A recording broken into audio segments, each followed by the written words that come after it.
Double displacement. इसमें क्या होता है कि दोज रिएक्शन, ऐसी रिएक्शन जिसमें कि two solutions, aqueous solutions are mixed and they exchange their ions, और वो क्या करें, अपने आयन को एक्सचेंज कर लें, आपस में उनके आयन एक्सचेंज हो जाएं, तो this types of reaction is known as double displacement reaction. क्या होती हैं? Those reactions in which two aqueous solutions change their ions, जब दो एक्वस सॉल्यूशन अपने आयंस चेंज कर लें तो उन्हें क्या कहते हैं हम लोग? Double displacement reaction. तो इसमें देखिए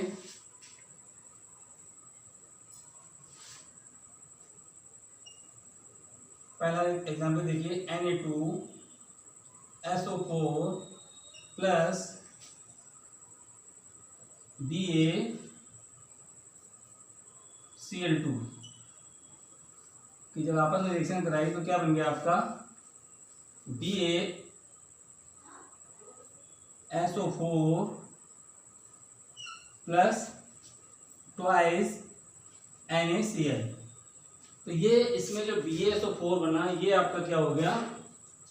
व्हाइट PPT। ठीक है, व्हाइट PPT क्या है? बेरियम सल्फेट का आपको एक कर्डी सब्सटेंस मिलेगा, दही जैसा सब्सटेंस इसमें तुरंत फॉर्म हो जाएगा, इसे भी व्हाइट PPT कहते हैं। ये इसमें प्रेसिपिटेट भी फॉर्म हो गया, ठीक है। और NaCl जो है वो आपका एक्वस फॉर्म में रहेगा। किस फॉर्म में रहेगा? एक्वस फॉर्म में, ठीक है। सॉल्यूशन बना रहेगा इसका पानी में, और ये आपका अलग हो जाएगा। तो इस टाइप की जो रिएक्शन होती है इनको क्या कहते हैं हम लोग? Double displacement reaction. इसके बाद आपकी फिफ्थ टाइप की जो है रिएक्शन, वो मोस्ट इंपॉर्टेंट है।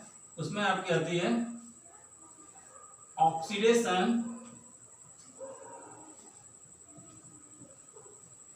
एंड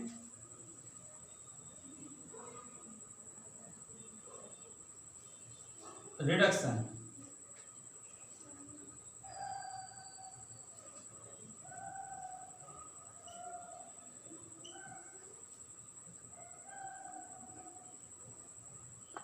ऑक्सीडेशन एंड रिडक्शन, ठीक है। ऑक्सीडेशन और रिडक्शन जब एक साथ होता है तो उसको क्या बोलते हैं? Redox reaction. कौन सी रिएक्शन होती है? Redox reaction, okay. जब दोनों चीजें एक साथ हों तो उसको बोलते हैं रेडॉक्स, और वैसे क्या है? Oxidation and reduction. तो पहले आप एक चीज समझ लीजिए, ऑक्सीडेशन क्या होता है। ऑक्सीडेशन देखिए,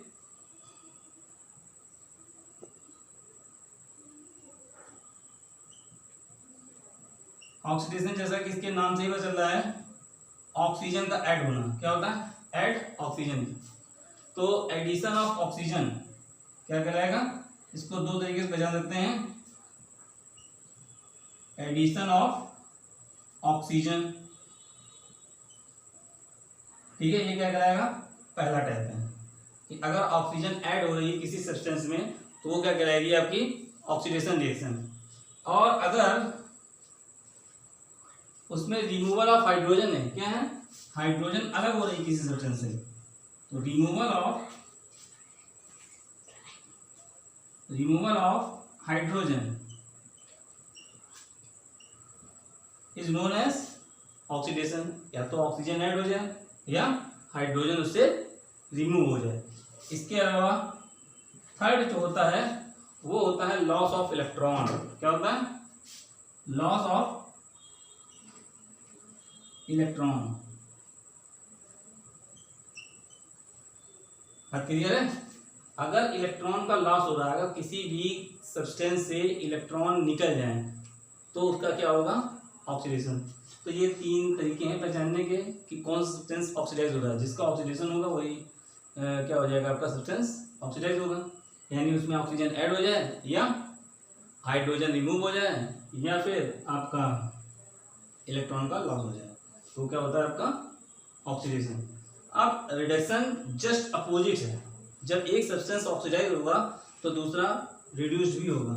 तो रिडक्शन के लिए क्या क्या है? इसका अपोजिट, एडिशन की जगह रिमूवल ऑफ ऑक्सीजन। तो रिडक्शन में क्या हो जाएगा? देखिए, रिडक्शन भी हम यही बता देते हैं,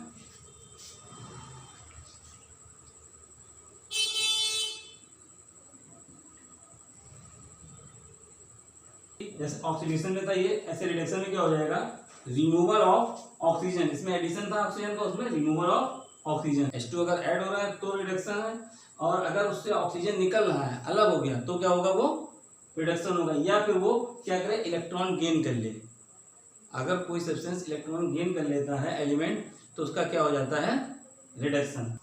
इसमें 2 मार्क्स का क्वेश्चन रहता है। 2 चीज़ें आपको बतानी होती है, 4 चीज़ें, कोई भी रिएक्शन दे दी जाएगी, उसमें आपको substance oxidise, substance reduce, oxidising agent and reducing agent, ये डेफिनेशन, मतलब ये सब्सटेंस पिकअप करके आपको लिखने, उसका पूरा पता होना चाहिए। देखिएगा इधर, जैसे कि इधर देखिए CuO, ये कॉपर ऑक्साइड है, इसके साथ अगर हम H2 ऐड कर दें, क्या हो, H2 के साथ इसको हीट कर दिया जाए, तो क्या बचेगा आपके पास, Cu प्लस H2O।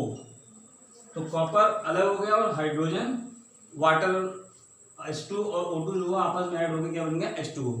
तो अब आपको देखना है इसमें से कौन सा ऑक्सीडाइज हो रहा है, कौन सा रिड्यूस हो रहा है, ठीक है। तो यहाँ पे कॉपर ऑक्साइड से क्या हो रहा है, क्या रिड्यूस हो रहा है, हट रहा है। कॉपर ऑक्साइड से ऑक्सीजन का रिमूवल है, क्या है, यहाँ पे क्या हो गया, रिमूवल ऑफ ऑक्सीजन, क्या है, removal of O2। Removal of O2 क्या कहते हैं, अगर किसी सब्सटेंस से ऑक्सीजन रिमूव हो रहा है तो वो कहलाता है आपका रिड्यूस्ड। क्या कहलाएगा, रिड्यूस्ड। अब अगर किसी सब्सटेंस में ऑक्सीजन जुड़ जाए तो उसे क्या कहते हैं, तो ये है एडिशन, एडिशन ऑफ H2, इसे क्या कहते हैं, इसमें एडिशन ऑफ H2 में O2 है, क्या है, एडिशन ऑफ O2। हाइड्रोजन में ऑक्सीजन क्या हो रही है, ऐड हो रही है, तो एडिशन ऑफ ऑक्सीजन क्या हो गया आपका, ऑक्सीडेशन।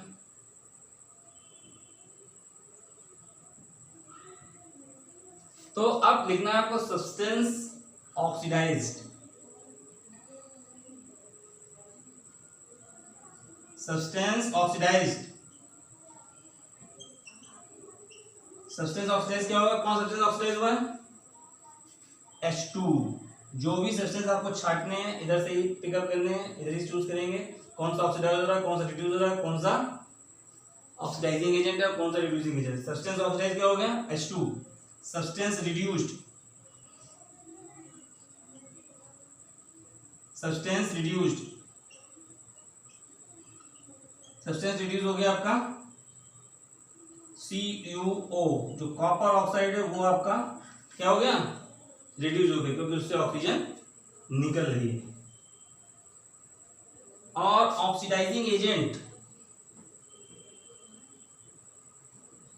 ऑक्सीडाइजिंग एजेंट ये क्या होंगे, ऑक्सीडाइजिंग एजेंट के लिए the substance which is reduce, जो सब्सटेंस रिड्यूस होगा उसे ऑक्सीडाइजिंग एजेंट कहेंगे। तो डेफिनेशन याद रखिए, ऑक्सीडाइजिंग एजेंट की क्या होगी, the substance which is reduced is known as oxidizing agent and the substance which is oxidized is known as reducing agent। तो oxidizing agent कौन सा हो जाएगा आपका, जो सब्सटेंस रिड्यूस हुआ है, रिड्यूस कौन सा होगा, CuO। तो जो CuO है वो क्या हो गया आपका ऑक्सीडाइजिंग एजेंट, और रिड्यूसिंग एजेंट क्या है,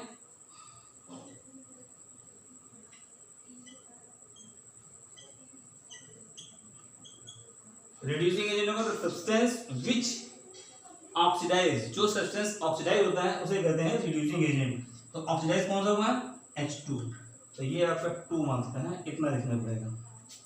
इसके बाद PbO में जब C के साथ हीट किया गया तो जो C है वो इससे ऑक्सीजन को रिमूव कर देगा, क्या कर लेगा, ऐड हो जाएगा। तो ऑक्सीजन जो है इससे निकलकर इसमें ऐड हो जाएगी। तो यहाँ पे क्या हो रहा है, रिमूवल ऑफ ऑक्सीजन, और यहाँ पे हो रहा है एडिशन ऑफ ऑक्सीजन। तो ये हो गया रिडक्शन, क्या हो गया, रिडक्शन। और ये हो गया ऑक्सीडेशन, क्या हो गया, ये ऑक्सीडेशन। तो सब्सटेंस ऑक्सीडाइज कौन सा हुआ, सब्सटेंस ऑक्सीडाइज हुआ आपका C, जिसमें ऑक्सीजन ऐड होगी वो सब्सटेंस ऑक्सीडाइज होगा। सब्सटेंस रिड्यूस कौन सा होगा, PbO, क्योंकि उससे ओ निकली है। और ऑक्सीडाइजिंग एजेंट कौन सा होगा? जो सब्सटेंस रिड्यूस होता है उसे कहते हैं ऑक्सीडाइजिंग एजेंट। तो ये हो गया पीबीओ। रिड्यूसिंग एजेंट कौन सा होगा? जो ऑक्सीडाइज हुआ था, यानी सी। ये हो गया। अब देखिए इसमें दो और पॉइंट हैं पढ़ने के लिए, देख लीजिए। Corrosion and rancidity. कोरोजन क्या होता है? कोरोजन मतलब होता है कि कुछ मेटल्स जैसे कि आयरन, सिल्वर, कॉपर, इनको अगर एटमॉस्फेयर में रख दिया जाए तो ये एटमॉस्फेयर में प्रेजेंट गैसेस और मॉइस्चर के साथ रिएक्ट करके अपने ऊपर एक कोटिंग चढ़ा लेती हैं, जिसकी वजह से मेटल जो है कोरोड होने लगता है। इसी को कोरोजन कहते हैं। क्या कहते हैं? द रिएक्शन ऑफ या making a layer of metal oxide and moisture on the surface of any metal is known as corrosion, and this corrode the metal. In case of iron,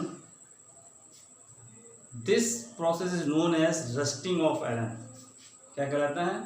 जो iron का case है उसमें इसको बोलते हैं rusting of iron. और in case of copper में एक ब्लैक कलर की इसके ऊपर कोटिंग हो जाती है कॉपर ऑक्साइड की, और जो सिल्वर है उसमें सिल्वर सल्फाइड की। एटमॉस्फेयर में जो भी सल्फर डाइऑक्साइड और हाइड्रोजन सल्फाइड गैस होती है रिएक्ट करके उसके ऊपर ब्लैक कलर की कोटिंग चढ़ा लेती हैं, जिसकी वजह से सिल्वर जो है मैला दिखने लगता है। तो उसको क्या बोलते हैं? Corrosion, rusting of iron. और रेंसिडिटी। रेंसिडिटी क्या होता है? Fat and oil present in a food items. Food item में जो आपके फैट और ऑयल प्रेजेंट होते हैं उनका ऑक्सीडेशन हो जाना। ठीक है? The oxidation of the fat and oils present in a food is known as rancidity. This spoil the food and make it poisonous. इसको क्या रहता है? पॉइजन रहता है और बैड स्मेल आने लगती है। तो रेंसिडिटी को कम करने के लिए इसमें एंटीऑक्सीडेंट, क्या ऐसे फूड आइटम्स जिसमें कि आपके एंटीऑक्सीडेंट होते हैं उनको मिक्स कर दिया जाता है। तो जिससे क्या होता है? ऑक्सीडेशन की जो रेट है वो क्या हो जाती है? कम हो जाती है।